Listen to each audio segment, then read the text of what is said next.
most of us are really scared of failing, and we try to control our situations and people in our life. What one of the biggest challenge that I've seen in my clients is how difficult the money is to come by. Our school had a list of students, and the title was the list was poor students. Now I don't know if they are poor academically, they are poor in extracurricular activities, they are poor in sports, they are poor financially. I don't know. Being a helper, being a rescuer was also my way of getting love. If I'm there for everyone, helping them all the time, if I become irreplaceable in their life, then they will need me and they have no choice than to like me or love me. Yeah, growing up, I figured out that it's much easier to make the next 1,000 rupees than saving the 1,000 rupees from the income that you have. Situations and experiences that we have, all the traumas Yeah. that we have, it's not limited to the childhood. All that experience carries forward to adulthood. We, as an adult, are not choosing our partners. We are choosing partners from probably from a 6-year-old, from a 13-year-old of ourselves when our heart Right, got broken. right.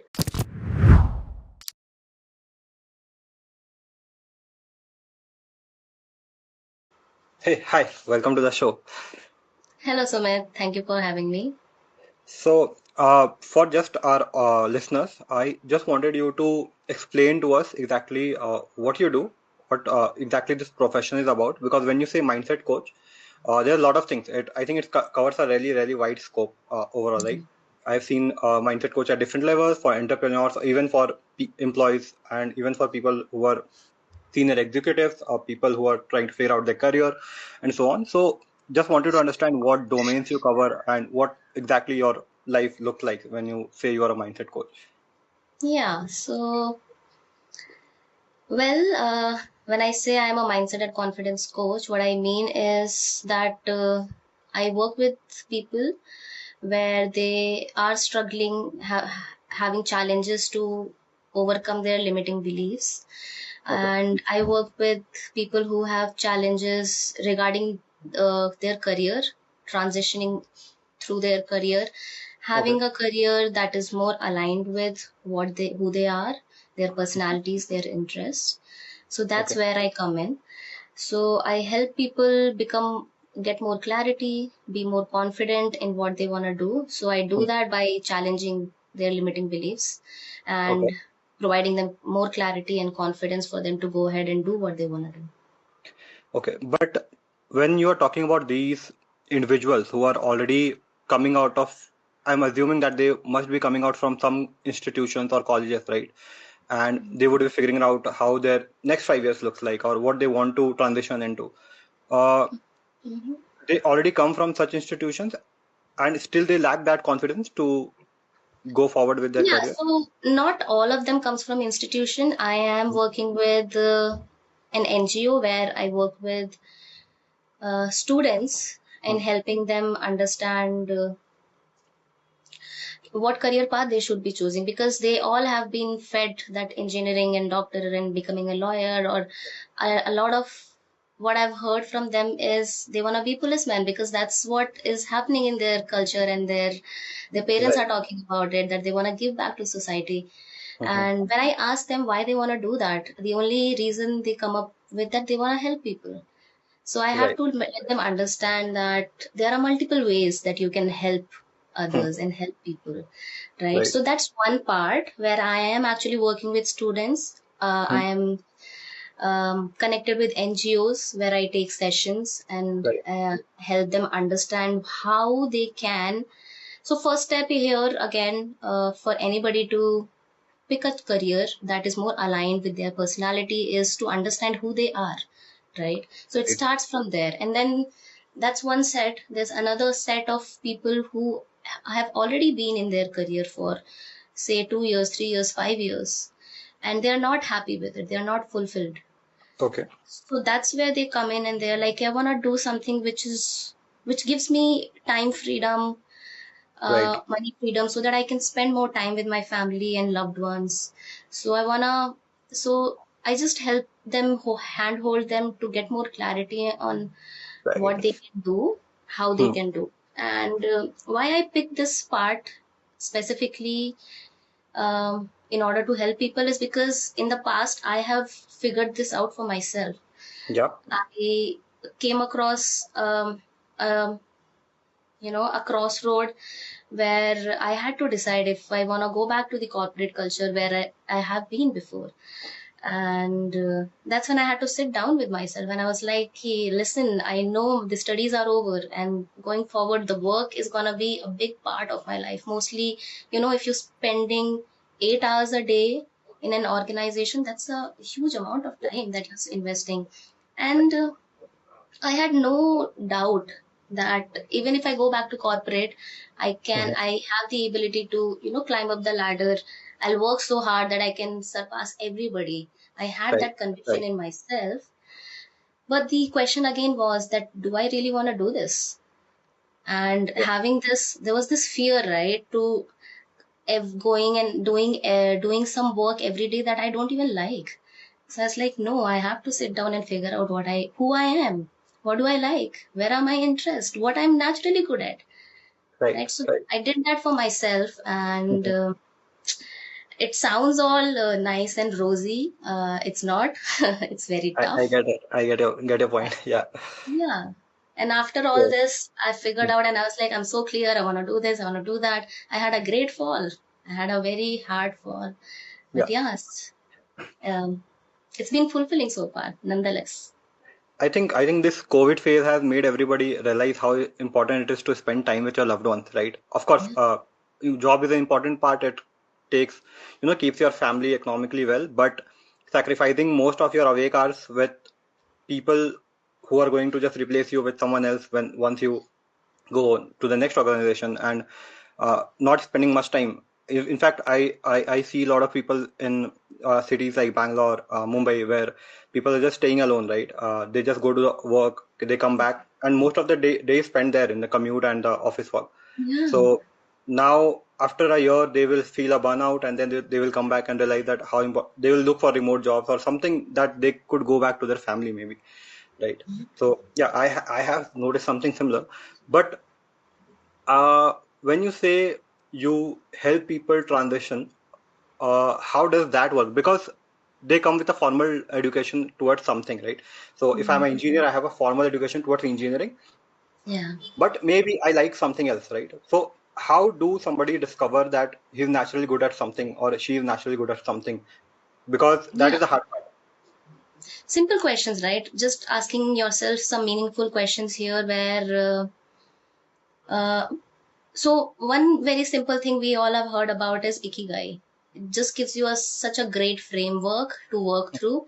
So just making a list of all the things that you're good at, that you like doing, or Mhm. all the things that can make you money and something that the world actually needs, right? And in this process, what I want to point out is that when you make a list, you don't make a list keeping in mind okay, if I do, can I make a career out of this? You don't do that. You just write everything and anything in the world that brings you joy. Mhm. And just making that list and then narrowing it down, you will see a pattern.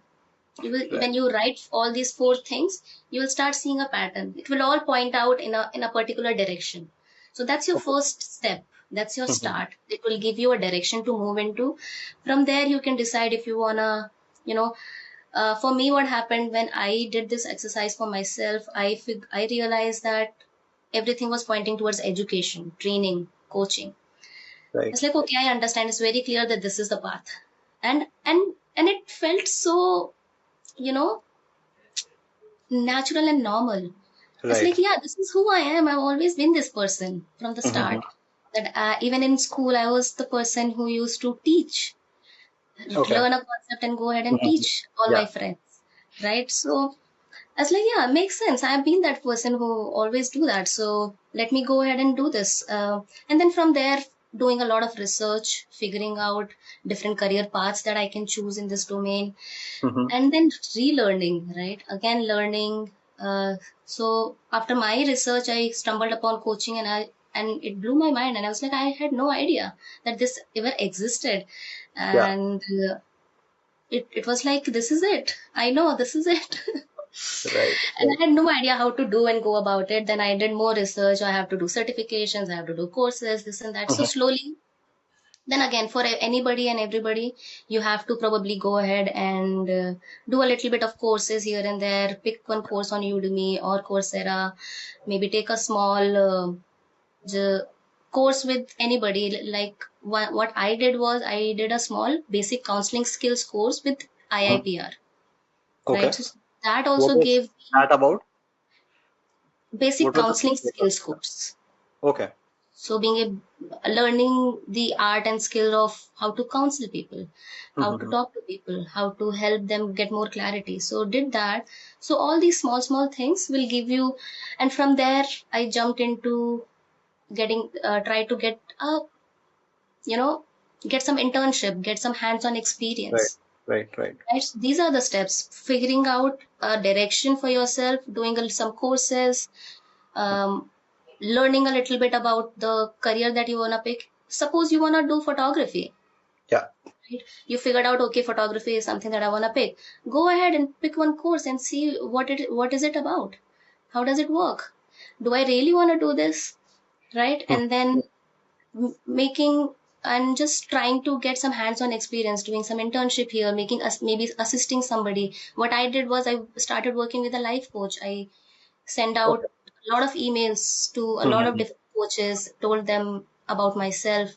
So one of the coaches, some responded, some did not. One of the coach responded and she was like, yeah, definitely. I want somebody who can handle my social media. I was like, great, Right. Right. Right. this is my chance. Mhm. Then from there, I kept applying, got an opportunity with a startup. So this is the journey. You have to, again, I'm going to reiterate that it's tough. It's not easy, Not easy. Yeah. but yeah. Yeah, since you're mentioning your journey, I can go back to mine. So I started with tutoring people. So from my college days, I was tutoring people for the pocket money, basically. And I also did graphic work. So basically creating social media posts and Amazon and Flipkart product images. But Mhm. after college, I figured out, since I was from accountancy background, I started working as an accountant in a firm. But I realized that that is not something naturally coming to me. And yeah, the book Ikigai that came across, and there are multiple self-help book that helped me Yeah, that. And after figuring out, I realized I wanted to go in design, and I worked as an accountant for 3 years. Then I moved into a designing field. Again, I participated in 64 different small internship where I just won one. So yeah. this was like 3 months, 64 different design exams, of which I won one, got a small hand of money, but that helped me. That particular exam helped me get my first job, and then Mm. the journey started. And then finally, yeah, what I'm doing a very I love my work, so it's a creative field, so I get all the liberty to think, to talk to myself and everything. But in Awesome. entire process, something that you mentioned was talking to your own self. That is very important. And I know I'll take a Saturday or Sunday evening off, sit quietly, reflect upon what this week has been or this year has been to me, and what I want to do in the next year. Maybe I don't want to design. Maybe I want to shoot a lot of videos, go out and shoot a lot of videos, talk to people in person, and so on. So, how does this talking to self work out? Like, how do I? Because it's very difficult. It might sound that you just sit alone and talk to yourself, but there's so many thoughts that you have to support your family, you have to support your own self. There are so many things. So how does Yeah. this talking to self work out for an individual? Yeah, I mean, when I started, I thought, because I've been a good student overall in my school, so I Okay. thought everything will fall into place, right? Everything is gonna, I'll just figure this out and I'll get this, get that, and I'll get the money that I want. That's not what happened. That was not the case. So here I was not aware at that point that I should have like saved some money for myself to Hmm. as a backup. Yeah. Um, but yeah, so that I realize now. So I've just been lucky here. When I say that my parents have been really supportive, Right. where they are able to, see what I'm trying to do, and Yeah. they have given me space, and also they are financially supporting me to figure this out. Right. So that's been one thing, but I'm gonna, whoever is trying to transition and change, I'll definitely suggest that have some people in your life who can support you, or probably have save up some money for yourself that you can survive without any income for 6 months to a year minimum. Yeah. Minimum. It, I've seen it takes that amount of time to figure out your path Yeah. in something new. Yeah, that is a good amount of time. So, yeah, we are talking about your to your own self. Yeah. To yourself, yeah. So yeah, obviously, so a lot of fear comes up because either it's transitioning from career or starting a business. A lot of money is involved, Hmm. and money is probably tied to our survival needs, right? Right. What am I going to eat? Will I able to pay the rent? Will I able to sustain my family and everything? So I know it's not just about if I take this career path, I might be embarrassed or people will laugh at me and things like that. It's Mhm. much more than that. It comes down to our core survival, um, need to be able to survive in the world. So Right. I get it. It's very difficult. It's tough. So what kept me going here and how I spoke to myself was um,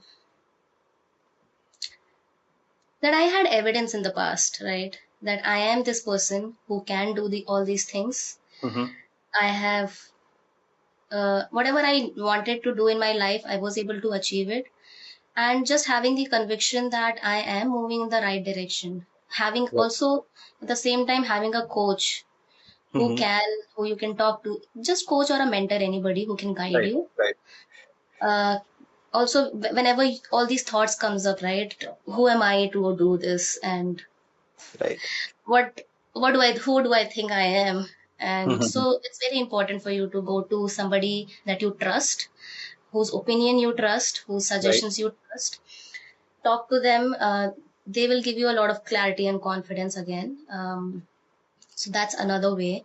And another thing you can try is, the fear of going back to that place. Yeah. That is also, that pushes you a lot. So it's like your pain will push you until your vision actually pulls you forward. So Correct.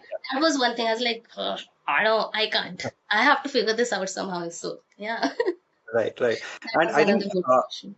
finding a mentor and having a hands-on experience is much better and the fastest way to learn anything, I suppose, because even the job that I've been in, whenever I've interned for someone, I have learned much faster than I have learned from a book or Absolutely. something else, right?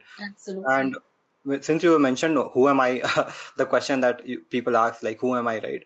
I don't know if you heard about this. I think it's a organization that goes with the name MRA, Moral Rearmament. It's in I Panchgani. It's in no idea. Panchgani. Hmm. Yeah. So they held a when I was doing my 12th, I guess they held a camp in a school where all the posters said "Who am I?" and it pointed towards you. And it was a 3-day camp where you meditated for 6 hours every day. So you have to sit in one place, get a sketchbook, and just sit for 6 hours and think about your own self. Whatever thoughts came to your head, you just pin it down. And I would see people that sitting and crying like loudly, and that was a painful sight. But I think that has shaped a lot of my next 5 years after completing my 12th and everything. So I think sitting alone, going through that hard phase, hard time, and whatever you get after that is much more rewarding than whatever pain, whatever Absolutely. thought that comes to your head, right? Yeah, and all these uncomfortable feelings, right? We always try to avoid them, right? We feel Right. shame, we feel guilt, we feel nervous. And yeah, I mean, it's easier to ignore them, but it's only when you sit through those feelings. Okay, Mhm. fine, I'm feeling shameful. Yeah. I said something to somebody, I'm not feeling good about it. I'm not, and I don't like this feeling inside of me. Right. But just sitting with that feeling, Mhm. letting it, anything you wanna move through, you have to, not move up. You don't have to go over and above. You have to move through it. So Right. you have Right. to sit. Right. Even something that I've learned from my mistake itself. So we forget that as humans we are not perfect. Maybe we are not Yeah. able to handle all the relationships really well. Maybe my relationship with my parents have gotten better in the last 2-3 years. Maybe before that it was much more Yeah. worse because of the teenage I can tantrum that we imagine. all have, right? So it has gotten better in last 3 years, and I have realized that even if there's a you might not go well with some people, right? That Mm, might not work out, but always end things with a hug because later you do not regret it. So even if I have a discourse and I know that maybe this is the last time talking to someone, I'll end it with a hug because later you have something good to remember at least, For right? sure, for sure. But That's beautiful. when you say these people who are transitioning into different careers, they have a blocker in their head that is stopping them from doing something. And I believe a lot of this comes from a previous traumas that they have faced, either in their teen, their school time, or maybe in their colleges, right? So, have you like witnessed anything similar among the people you coach? Absolutely. With my clients, with myself as well, because we all take on a lot of beliefs from our Hmm. parents, right? A lot Right. of beliefs from our parents, from our surroundings, what we have heard, what we know. So, um, what one of the biggest challenge that I've seen in my clients is they talk about that they how difficult the money is to come by. That is one of the belief everybody has, and another belief is that we have to work so really really hard to be Right. successful, right? So these are the beliefs, Right. because if you have grown up in a family where money was hard to come by, you Hmm. saw your parents struggle and work really really hard. As Yeah. children we are very impressionable, right? So we at that moment, in those times, we don't know what is right and what is wrong. We see our parents and we model that for ourselves. So that Hmm. gets, if we personalize it, so we think that, okay, this is what it is. It's, if you Hmm. have to be successful, you have to work really hard, and Yeah. money doesn't grow on trees. You have to save money and this and that. So, have to really, for myself as well, shift this belief, because I struggled with it so much. And I'm sure if somebody has seen that in their family, Hmm. my guess is that they are not flourishing financially. So Right. that beliefs, those beliefs, we have to, really be mindful of. Just write down, okay, what do I believe? What are my beliefs about relating to career? What are my beliefs about relationship? What are my beliefs about money? And all Right. those things. Then thinking that, um, how does it make me feel? Does this make me feel empowered? This belief? Does this Okay. belief make me feel empowered, or does this belief makes me collapse? Hmm. Brings me fear. Yeah. And then choosing to decide what belief do I wanna have that makes me feel more empowered. Right. Mm. Right. I think it's lot of believing upon the positive notes than the negative note because I'll tell you about an incident. So basically our school had a list of students and it's the title was the list was poor students. Now I don't know Mm. if they are poor academically, they are poor in extracurricular activities, they are poor in sports, they are poor financially, I don't know. But my name was third on that list, right? And I All right. I and that gave us such a blunt in my head that I could not do anything better than this, Mm. than being on this list. And for most, I think 5 years of my life, I have never tried anything new. I just Mm. would just sit in the corner, just keep my things to myself. Reason being, that list made a image of me in my head that this is where I belong and I cannot surpass this. Until, of course, I found a mentor or a teacher who believed in me, started pushing Yeah. me forward. In fact, I remember an incident where I was supposed to deliver a speech. Imtiaz Ali was there, everybody was there, and completely fumbled there because that was my first big Mm. speech after uh, being nominated as a president of that particular club. So Yeah. when I went there, I fumbled. The first thing he told me is that from next week you are going to participate in every school debate that is going to happen. And Mm. I think that if somebody is trusting with so much of effort and everything, I should trust myself. Yeah. Why not? Right. Yeah. Yeah. Definitely. So, So, hmm, go ahead. yeah. So what So, happens is here, same thing, right? If hmm, only in Indian culture, I don't know how prevalent this is, but I think most of the Indian parents are similar, right? They think yeah. that being hard on our kids is gonna make them more successful and everything like Right. that. Right. But failing is not an option. You can't fail. This is bad. Oh, you should have known better. You should have done better. Yeah. So all these things are there, which in turn make you shift towards being very controlling, becoming a perfectionist, and things like that. right? So just having somebody like a mentor or somebody who believes in you, uh, pushes you, encourages you to fail. Go ahead, do more of the public speaking thing, fumble more, fail Right, more. Just right, that, I came across a video on Instagram recently where this woman was talking about, as a kid, her father would tell her to, um, ask every week to her, what did you fail in today? Or this right, week, what did you mess up? right. So for her, it was like, it's not a big deal. Correct, It was normal. But yeah, correct. most of us are very scared of failing, and we try to control our situations and people in our life. Right, right. And there's a famous quote that goes with like the middle class is like one hospital bill away from poverty, right? And that has stuck to our head, and we are just Nice. revolving around that. Yeah. The mindset And is of the scarcity, right? right, Scarcity right, mindset instead of having an abundance mindset. So, right. And yeah, growing up, I figured out that it's much easier to make the next 1,000 rupees than saving the 1,000 rupees from the income that you have. So uh, I remember one friend of mine, he quit his job and he bought, so he was in a creative field, so he bought his first laptop basically just to support uh, his freelancing work, right? And the laptop was so expensive that he told me that now I have no option but to make more money. And mm, in a month, I think he was making three times of the salary that he was making in that job previously. So yeah, I think that is a great thing to understand that money is something that could be made easily than to save from what you have in your existing circumstance, maybe a job or anything, right? yeah, yeah, Yeah, absolutely. Just having this understanding that options are not limited, opportunities are not limited. If one right, opportunity is gone, people feel like I have nothing else to look forward to. But right. that's not the case. You Some things will come around. The more you do things that are aligned with Hmm. who you are, actually, things will fall into place. The more you work on yourself, I Right. have noticed the more I worked on myself, I noticed slowly opportunities started coming in. Yeah. Slowly things started falling into place. It's like, and it can be sometimes a little difficult to say no, because Hmm. again that scarcity mindset comes in. Oh, the money is coming in, how can I say no to this, even Yeah. though this opportunity is not something that I want to do? But yeah, Hmm. it's tough. Again, it's not easy. Right, right.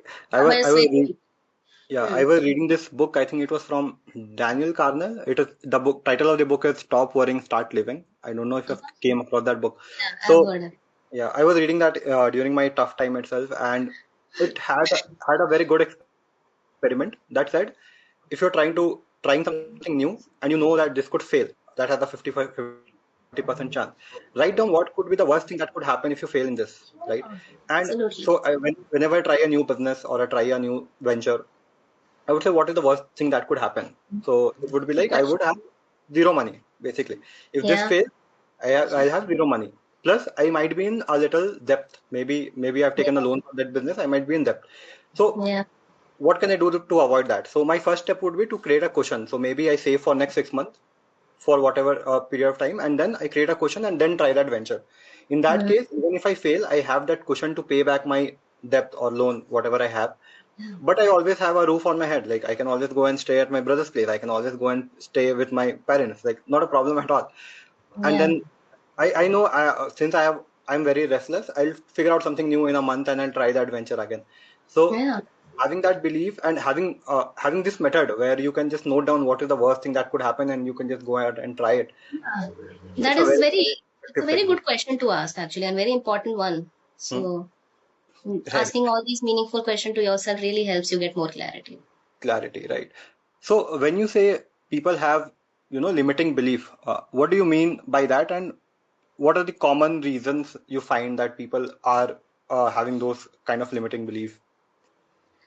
Yeah, so mostly people have all these limiting beliefs Hmm. in, and how you can observe if that is a limiting belief is when you start shoulding yourself that I should do this, I should be doing Okay. this, I have to do this, Okay. right? When you're shooting yourself ki, if I don't do this then something will go wrong.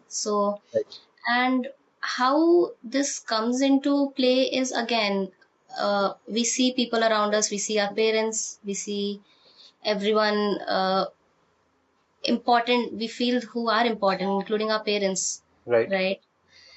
Uh, so how they move into the world, how they function is how we believe is Right. true. Right. So, for example, if if you have a critical parent, Mm-hmm. you tend to internalize that, and you end up criticizing yourself Correct. at the end of the day, right? You think that if you be hard on yourself, you're gonna be successful, because Right. that's what got you results in the past, and it has kept Mhm. you also safe. So all these limiting beliefs also are some of the coping strategies that we Yeah. learned as kids, right? That Mm-hmm. kept us safe, that made us feel seen and loved and validated, right? One Right. of my limiting belief, if I have to give you an example, was that I must achieve. I should achieve in order to get love and feel validated. That was one of my limiting beliefs. Okay. So I had to, come to a conclusion where it doesn't matter how much I achieve and how what all I do. Mhm. It's never gonna be enough. It's never gonna be enough, Right. Right. right? So having that And awareness, and how did you overcome that exactly? hmm, yeah, I mean, when I actually decided to transition from corporate to doing Uh-huh. something meaningful that is more aligned with myself, Yeah. is when so is when this confidence came in, that probably. And another thing I'll tell you is that I always worked hard to get validated from my parents or get love from them, right? Because Yeah. I was always appreciated. You achieve something and you are appreciated at home. Okay, great job, wonderful, and everything. And Right. I remember even till my last or previous job, I used to get appreciated at workplace. I used to take those screenshot and share with my parents, Right. Right. just for them to tell me how proud they are of me. And that Hmm. happened multiple times, and I did not get what I was actually seeking through all that. Okay. And then I also came across a coach. Her name is Christine, Okay. right? So I used to listen to a lot of what she talks about, and uh, I used to listen to her podcast where she actually coach people online. So Oh, I great. came across huh? That's I came great. across You can coach people Yeah, online. yeah, it's amazing. And so listening to her, there were a couple of people who came on her podcast who had a similar story like mine, and Mhm. her explaining that, this is one way. Being a super achiever, higher achiever is one way of you getting validated and this and that. Yeah. So it's probably that helped me uh, be successful in my life up until now. But that strategy doesn't work anymore, Mm. Right. because what happens is, if you're running behind being successful to get love and validation, in that process you get burned out, you get exhausted, you get resentful of people, Yeah. and very irritable and annoyed. So, yeah, I couldn't sleep at night. That was probably a pivotal point in my life where I had to decide, Right. right? Because I couldn't function. When you're not able to sleep, also you can't function during the Okay. day. Yeah. So that was a pivotal point for me, where I had to decide which direction do I have want to go into. Do I Mm. want to still be that person who wanna please and please others and get love from them and things like that, or do I wanna be somebody who is gonna be true to myself and see what is best for me? Yeah. And again, with that comes up a lot of fear in terms of that, people are gonna misunderstand you, people are gonna you might lose relationships, close relationships, and things like that, which has happened, which did also happen, because when I decided to make this shift and change, I Mm. became a little different person than I was before, Yeah. right? So where if I have to say, I was that person who was always ready to help others, dropping everything that I had, Hmm. attending to my friends, helping my sister or my parents in any way, and deciding that, that was also my way of, being a helper, being a rescuer was also my way of getting love. If I'm there for everyone, helping them all the time, and they need me, right? They will need me. If I become irreplaceable in their life, then they will need me, and they have no choice than to like me or love me. Yeah. So Yeah. it was I not think choice. all of us have been through that phase, right? Yeah, so it was again very tough to lose close relationships and friendships. It was a tough call, but I had to take that call for myself, and hopefully, been reading a lot of book and listening to a lot of podcast where there were people and mentors who I resonated with. What they said really made sense to me, and yeah, uh, decided to take a different path than how I was functioning in the world earlier. So yeah, still on that journey to figuring it out. I think you're on a mute. You're on mute. Yeah, I think all of us want to be in everybody's good book, right? And you decided at a point of time that you have to prioritize yourself over everyone else. How does that process look like? Because that means you're going to lose people, and it will be a lot of people because not everybody, adds up to your goal, to your ambitions, and maybe not even towards your mental health overall. So Absolutely. how do you prioritize yourself over others when you know that you're going to lose them? Number one, number two, if you stay connected, that might result in a worse mental health, uh, worse Yeah. career maybe because you are average of five people you are around with. Yeah. So it started for me where actually I did not make that decision for myself. It started where I was so exhausted and burnt out that I could not give anything Hmm. to others. Right. Yeah. So the distance started there itself, where people with people where I was always there, they started complaining, why aren't you anymore? What Yeah. changed? Right. Right. And I did not have the capacity to actually do that anymore.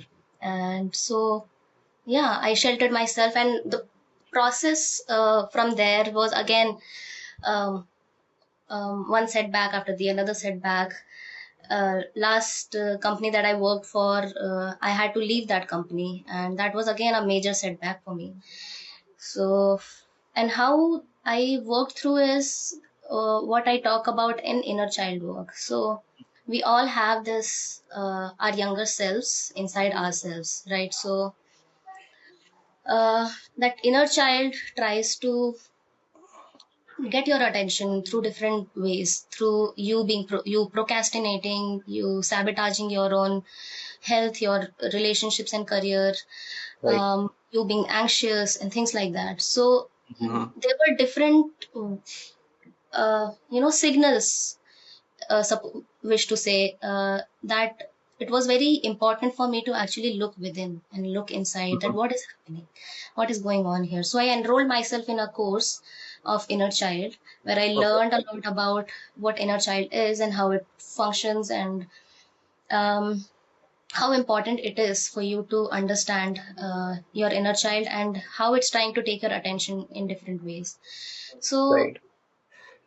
um, yeah, so in that course I understood different ways I was trying to get validation and love, Hmm. and decided how I wanna actually shift that. And another important piece that I learned there was, again, that as kids, we internalize a lot of things, and we end up, and all the situations and experiences that we have, all the traumas Yeah. that we have, uh, all the beliefs that we have, it's not Hmm. limited to the childhood. All that experience carries forward to adulthood, and we Right. do function, our behavior, our thought process does come a lot from that. So if you can Right. imagine a 30-year-old, 32-year-old getting into a relationship, even when they know this is not probably a good relationship, they can see from afar that I Yeah. see a lot of red flags, but inside they're like, let me just give it a try, another one more time, right? Let me just, this time Right. things will be Right. different.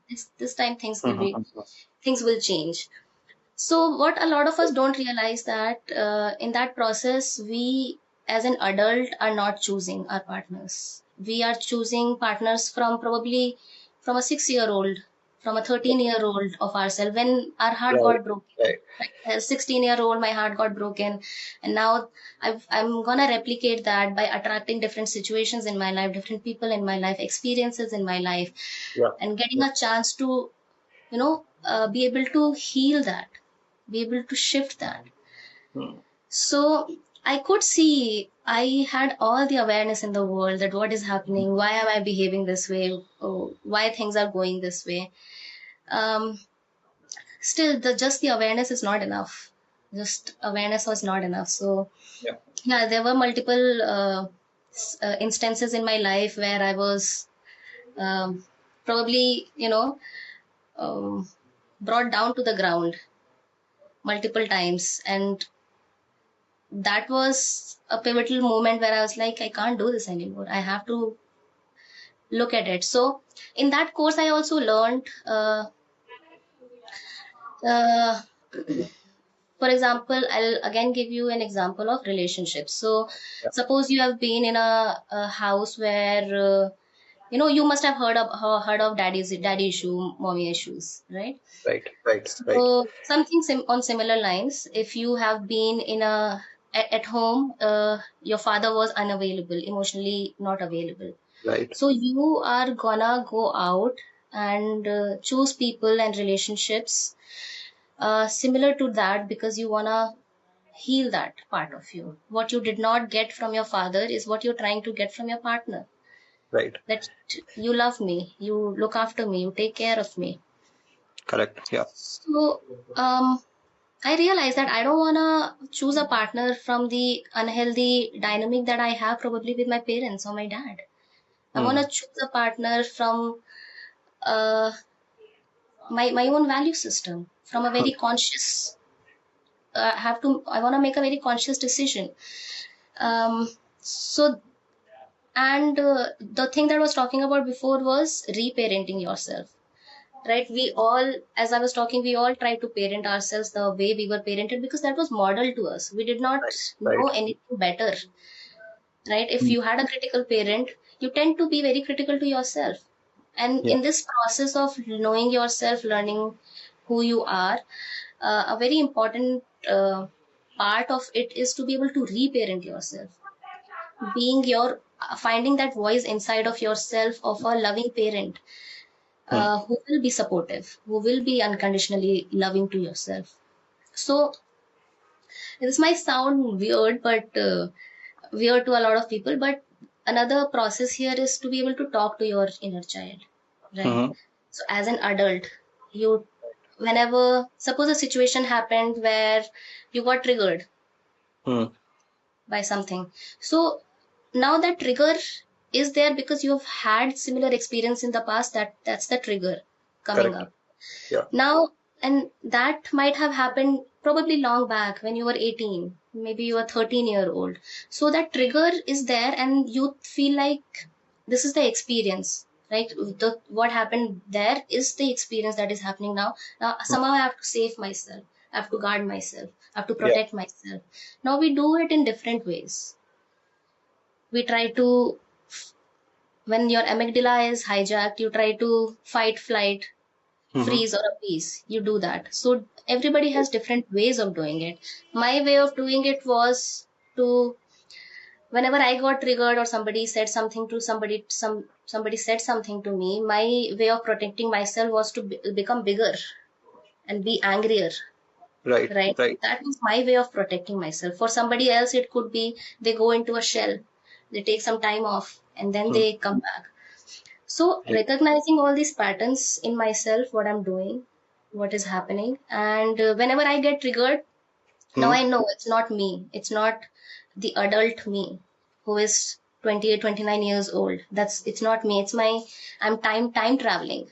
I'm Right. going back into the situation where it happened before, but that was then. This is Hmm. now. I have to remind myself that that was then.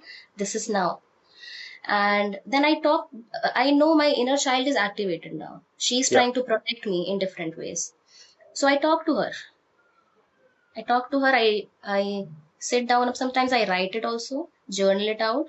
Mm-hmm. Uh, Another thing is putting two chairs where I put my inner child on one chair, just imaginary. All these things might sound very random and stupid. And sit here, and my inner child sits there, and we talk it out, we hash it out. She will tell me what she's feeling, that nobody loves me. It's Mm-hmm. Yeah. I'm so upset, I'm angry, I'm this and that. And I sit here and I just listen. Yeah, tell me more. How you feeling? What's going on? You want to say more? What do you need from me right now? How can I Yeah. help you? And all those things. Yeah. So having that was my start of learning to reparent myself, learning to find a parent within.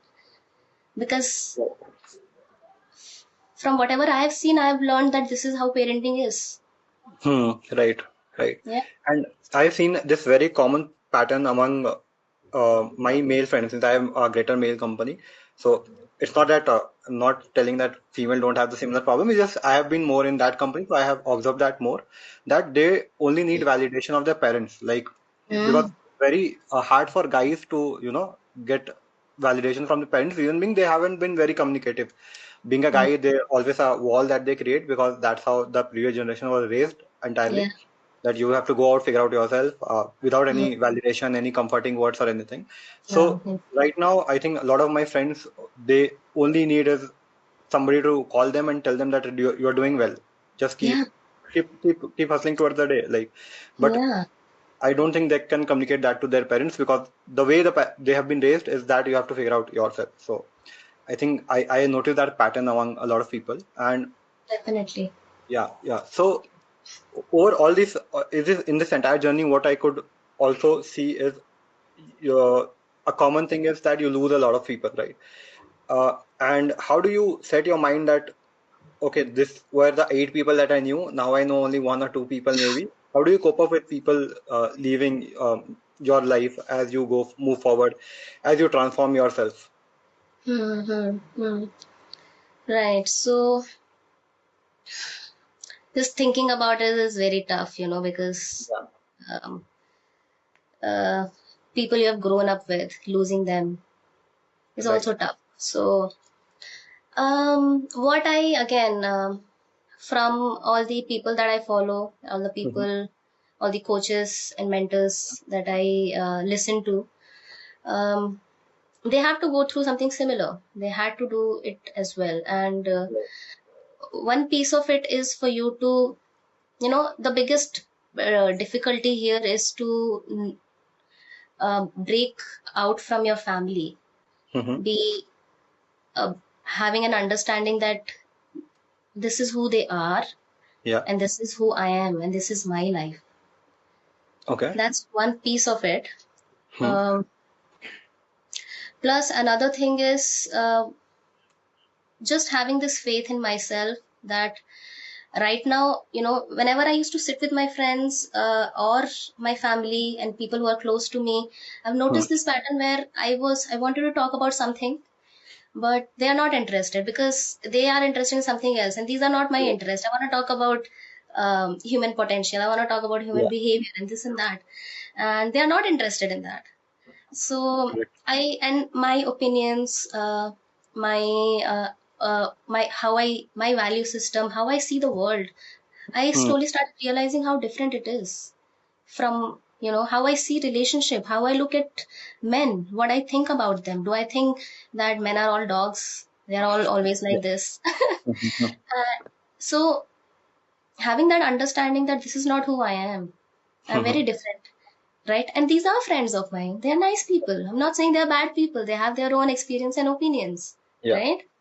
But that having that understanding, also having this faith that if I am like this in the world, I'm Hmm. sure there are other multiple people in the world who are like me. Like me. And Yeah. one thing that I've learned is to be able to find your own soul family, right? Correct. Yeah. Find your own people who you want to live with, people who want to live like you, who have similar values, who look at life like you do. Yeah. Yeah. Yeah, because if you're sitting in a circle where we are only, shitting on life and shitting on other people, and talking Hmm. bad about, oh, men are so bad, and men talking about, oh, women always do this. That's not, no, understanding that that's not the space I want to be in. I want to be Hmm. in a space where we Right. have healthy conversations about each other. Hmm. So yeah, a couple of times I also mentioned in my friends group, like, probably I feel like I need to find a different set of people. I need to find my own people and tribe who understand me, who I Right. can talk about, who I can talk to about all these things. Hmm. And yeah, them getting pissed. Okay, you want to leave us? You want to go somewhere else? This and that. So that has happened. So overall, what I'll say is just knowing yourself, having faith in yourself, who you are, what you want to do, knowing that you probably might be outgrowing these people, leaving them behind. Yeah. Yeah. And the biggest thing is that, we all want to belong. That is also one of True. human beings' natural need, that we want to belong to a particular community. We want to be in groups and herds. So, yes, it's tough to leave people who you have known for so long, for so many years, but also having faith that there are people like you out in the world. You just have to go out there and find those people. Right. Right. And I think recently, so I was digging a lot on this topic of our entire process of losing people and everything, and I Mm. had no option but to take the spiritual course where, Yeah. uh, so entire whatever I read, whatever I heard, it boiled down to something which said that we are in this world not to live forever, right? We are going, this whole journey is towards death, if you see, Yeah. right? But we make this entire small journey so permanent that we forget that it's going to This come big, to an end, big world. right? Yeah. And that has helped me a lot when I lose somebody and I meet new people. I know that this might be a small phase of the life, but the entire goal is something else where uh, the journey of soul is completely different, where you move from one planet to another planet. So that Yeah. is there. So this has the spiritual journey has actually helped me to overcome all these. And you were talking about relationships, and honestly, I've had one of my my last relationship was one of my best relations that I had, but Mm. overcoming that ended for certain reasons. Of course, I was Mhm. not 100% correct. The other person was not 100% correct, but focusing upon what I did wrong, improving upon that, uh, I figured out that maybe relationship is something that is not for me. Maybe I just jumping into some relationship just because I am finding someone attractive might not be the right approach towards it. And then that is where I figured out that if you were trying to swim, like learn to swim, but you're not able to, it's not the right thing to just jump into water and then figure out how to, swim. Maybe talk to yourself, maybe figure out how it is going to work, because otherwise jumping just from one relationship to another is not going to help you in any Mm. way. Right? Definitely. Yeah, and I've seen a lot of people setback and the loss of confidence come from heartbreaks itself when they lose somebody who have shared most of their life with them, and most of the time it's uh, longer relationships that come to an end where there's a career transition or a career failure. It most of the time it ends there, right? So Mm. how do you tell people to cope up with that? Because right now they are not just dealing with the career transition or the failure of their career, but also dealing with failure in the personal life when it comes to losing their loved ones. Yeah. Yeah, in that I had a client where she did have a very tough heartbreak, Yeah, and she came to me. So it's again a process. It's a longer process. So whenever you lose somebody, there are a lot of emotion that comes up, right? Um, with any relationship, the thing is, the first thing is for you to understand that you have attracted this relationship into your life for a reason. You are here to learn a lot of some things. Relationship are a great way to, become a better person, because your partner right, is gonna just reflect correct, everything in your face. They're gonna right, trigger you every time. So that's your chance. That's your opportunity for you to, behave differently, right, react right, differently, respond differently. So, either, with every relationship that comes to an end, again asking all these meaningful questions. um, what did I learn from this? How Yeah. can I grow from this? And what were some of the things that I probably ignored, some yellow flags or orange flags, if Yeah. not red, that I saw coming, but I ignored, right? Taking accountability for your actions and Right. being very clear of what you want to do going forward in your relationship, how you want to be different. Having so after every relationship, and you should actually, it's good that you sit down and ask all these questions. What happened Mm. in the relationship? Where did I go wrong? Where were a couple of things that I Yeah. saw not going well, but I still ignored them? What were the places where I wanted to say no, but I still said yes? Right. Right? All those questions, asking yourself and having those awareness. Okay, this is where probably I can do something differently. Right. Right? Being my and when something like that happens again, being mindful. Another Right. piece here is, whenever a relationship ends, you will have a lot of emotions. You will feel anger, you will feel regret, you will feel Right. um, resentful, and all of that. What the mistake mostly what we make is we try to, intellectualize things a lot. Okay, dissect everything what happened, Yeah. and Yeah. then quickly moving to a place where we think we want to move on, right? And one way people think is better to move on is to forgive the other person for whatever bad they did. Yeah. And Yeah. so it's just jumping from there to forgiveness doesn't help. When you have this rage and anger and sadness and whatever that you're feeling, you have to Right. sit with that. Right. I'm not saying that you have to direct your anger and how upset you are towards the other Hmm. person, but Hmm. sit down. Even though the relationship was great, there were moments where you felt neglectful, where you did not feel loved. Yeah. One thing is release writing. Okay, one process that I do for myself is release writing, where I sit down whenever I have this big emotions. Okay. Sit down and I start writing that I'm angry because I'm disappointed because I'm Hmm. upset because. Hmm. Just keep writing, writing, writing. It doesn't have to be legible. You don't have to complete the sentences.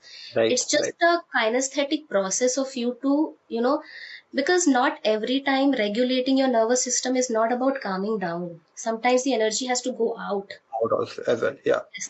So a lot of people will just bottle up that anger and resentment inside. Hmm. For you to move through it, you have to sit down and process that anger. Just take it out and be like, I am angry. I am upset. How could she do that? How did he do that? Right. And in that process, just write, write, write until your hand hurts and your mind is empty. You can't, you feel an emptiness inside. You have put Hmm. everything out in the paper, that because that energy is there, right? Angry Right. energy or whatever, disappointed, sadness energy is that energy has to come out on the paper. And then once you're done, exhausted, either tear that paper in small Hmm. pieces or you can Yeah. burn it. Burn so that the energy of that also goes away with the Right. burning. So just be careful when you burn, because paper catches fire very easily. So that's really helpful. If you want to grow from relationship, you have to sit down and ask yourself these meaningful questions. You Right. have to process this emotion before you decide to move on and forgive the other person. Because Hmm. even that client, when she came to me, she was very upset. She was very angry. She was like, "How can he do this? How Yeah. can he do this to me?"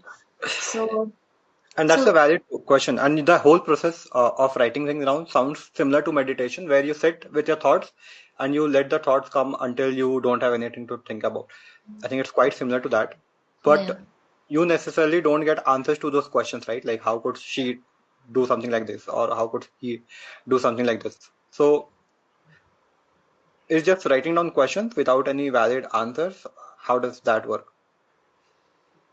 Yeah, I mean, so understanding. So these are not the questions that you ask actually. These are the questions that she was asking me. How can he Mm. do this to me? And because she was asking all these questions, because she was very hurt, Yeah. she was very disappointed, and she was angry with him. That's why she Hmm. was asking those questions. Questions here are to ask again is to, what did I learn from this relationship? What is my Right. biggest learning? Right. Where, in what situations and places where I saw something going wrong, but I still did not, I chose to ignore it. Again, the question where, in what situation where I wanted to say no, but I ended up saying yes. Right. Right. Things like that, those meaningful questions to ask. And again, take out your, all that, those emotions that are coming up, you have to take that out, bring Yeah. that out. I think a lot of, so if you have noticed, there's a trend where marriages are like failing at a higher rate, and I see one reason is that people are very less communicative right now, and in fact, uh, they don't talk to themselves. Forget about talking to the partner; they don't talk to themselves, and I've seen a lot of marriages failing because of that. And Mm. personally, whatever growth that I have as a personal development was because of the woman that I've dated around. Like they have taught me different things because the guy circle is completely different. They live different, completely differently, right? I get it. For men, culturally is also not acceptable and okay for them to talk about their feelings. Hmm. So Yeah. it usually doesn't come up. And we have Right. also noticed that 70% of 75% of um, individuals in the personal development space are women. Okay. Only very few men. Very few Why men, why because why do you think that? culturally men are taught that emotions are something that is, you know, for weak. Okay. Um, Hmm. and this is not, because personal development is a lot about who you are and accepting all parts of yourself, Yeah. including the parts that you actually do not like. So Right. men tend to stay away from that mostly. Right. And And also another reason here is that women, females, and feminine energy is naturally of that of loving and caring. yeah. So if you see in egalitarian societies where people have the option and opportunity to choose the careers that they want to choose by themselves, we Hmm. have seen that women are usually choose careers which are more in probably nursing and Right. taking care Right. of others and things like that. And men usually go for careers in STEM field, which are more risky jobs. So Right. men are built for that. Men are Hmm. masculines are built for, in a way we can say, for war. I think there's a whole debate where they would question why would women not pick up jobs like of cleaners, sweepers, or other that need physical labor, and similarly why would men not choose profiles like nursing and all. But Hmm. people forget that it's not a debate where people are choosing; it's how they have been nurtured from decades. We are Yeah. just talking about one life where people have lived for 20, 30 years, but it's 100 years of nourishment that has come Yeah. coming through. I think we completely fail to understand that, and then we just stereotype a gender that he Yeah. should be doing that and she should be doing that without understanding, right? And since now we are moving towards a lot of a higher percentage of women who are in completely working, uh, Hmm. and then they are also managing their houses and everything. I think, yeah. So last time I was talking to a therapist over the podcast itself, and she mentioned how difficult it has been getting between the partners to just to sustain the marriage when the roles are changing, when there is more lesser Yeah. time for personal communication and everything. Yeah, True. and since you mentioned how guys have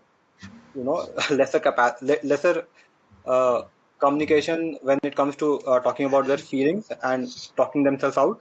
I've seen what the friends that I have, when they talk to themselves, they would be very hard on themselves. They won't Yeah. be talking like, you will have this or you will get this. They will be talking about that you have failed previously. This is again that this is again another attempt to fail, and you are destined to do this. They have been very hard upon themselves. And I think what me and another friend of mine we have figured out is we have given ourselves a bracket. So whenever something falls, we give ourselves 15 minutes to complain that how pathetic we are, like how we are failed at multiple things and all. But once that 15-minute timer is over, next 30 minutes or 45 minutes, we will thinking, okay, this has gone wrong. What could have worked out, or what, just change the patterns, that what Hmm. did not go right and everything. And that Yeah. has actually helped me get a long way, honestly, because before I was not a very good public speaker. Like whatever you are listening to right now is what has happened over last span of last 2 years. Hmm. Even I always schedule these calls on Sunday. Reason being, uh, I don't I just want to keep my afternoons active. So that is why I keep my Sunday afternoon busy with calls or maybe meetings and everything. And I That's want to amazing. talk as much as possible. Yeah. Yeah. Right? That's great. It's Yeah. great that you have created this podcast for yourself. Yeah, And it started with helping myself with the overall communication, being more, more.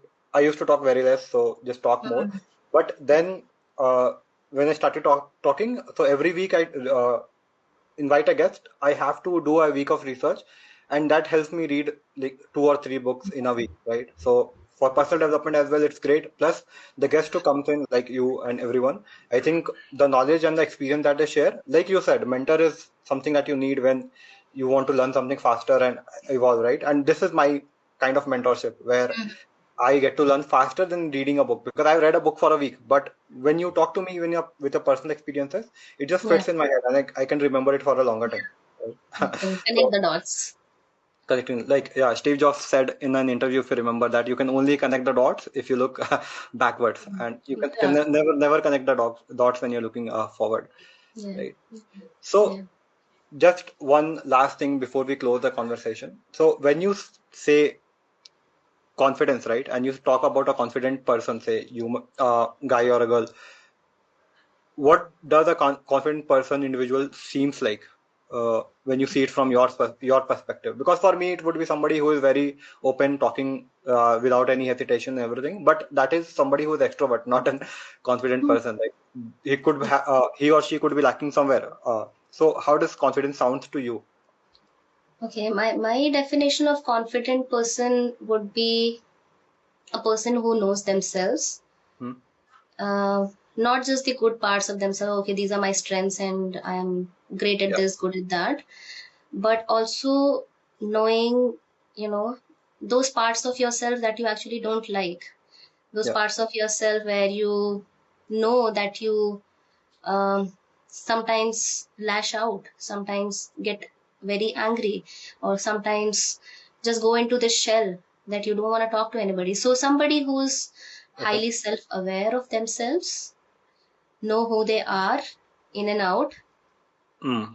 and just carry that with themselves. And and I'm gonna add another part here is Sure. a confident person for me is somebody who knows that they are human, that they don't have to be perfect. Perfect. Yeah.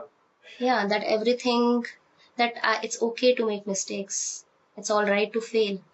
Sometimes you probably fail or you don't get an opportunity, you don't clear an interview because there's a better opportunity coming your way. But Okay. at that moment, we feel so disappointed and dejected that Right. we cannot see the bigger picture that is coming up, Correct. and try to control situations and everything. So yeah, somebody who knows themselves, uh, accepts themselves Hmm. as they are, Yeah. and are trying to become a better version of themselves every day, Right. working on themselves, and yeah, and just remembering, keeping in mind that it's okay to make mistakes, Right. and it's okay Is to upset people. is talking to the inner child a part of the process of this, like figuring out who actually you are when it comes to building confidence, or there Yeah, are other methods as well? inner child is imperative work that everybody should go through. One Hmm? of the very important work that people should do if they wanna dive deep into themselves and personal development. Okay. Another work that I am planning to get into is doing the shadow work. Shadow work is again knowing all parts of yourself, Okay. or all those parts that you actually also don't like, or you feel, uh, you ignore and be like, oh, this is not who I am. But so accepting, being very accepting, first of all, acknowledging that this is who you are, Right. and as much as you hate it, mm, accepting it with compassion and love, understanding that this part of you was probably just trying to protect you. This was a Yeah. strategy that you picked up as a Yeah. child to feel loved and seen and validated. This is not wrong. And also knowing that this is a part of you. It's not all of you. It's a part of you. And if you wanna, so the first step is that awareness, right? Right. Having that Right. awareness that in situations when I get triggered, probably I end up crying, inconsolably. At times where I'm triggered, I just lash out on someone. Even if you don't like those part of you, understanding them, accepting them, Right. and Right. yeah. I think this brings me back to a point where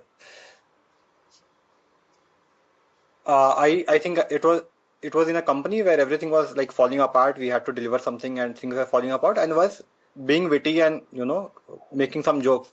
And Hmm. some person told me that this is your coping mechanism. Until now, I thought it's just humor, but it was actually my coping mechanism because I do well under pressure, but I don't like to have the feeling of pressure on me, right? So I would crack some jokes just to lighten myself up and people Hmm. around, and that would give me a better output. But until I Hmm. did not, somebody did not told me, I was never aware of the fact that it was a coping mechanism actually. Yeah. Yeah. So For a yeah, lot of us, that is, yeah, right, right. I think a lot of things come out when you sit with yourself, and I think absolutely. that is the whole. If I have to summarize this conversation, it would be take time to sit with yourself and the people who might, who might want something good for you without any thing in return. So Yeah. yeah, And I've seen a lot of people avoid sitting with themselves because they know all these thoughts, all these feelings are come, gonna come up, and then they were gonna feel overwhelmed, and they don't yeah, want to relive all those experiences. So we usually avoid doing that.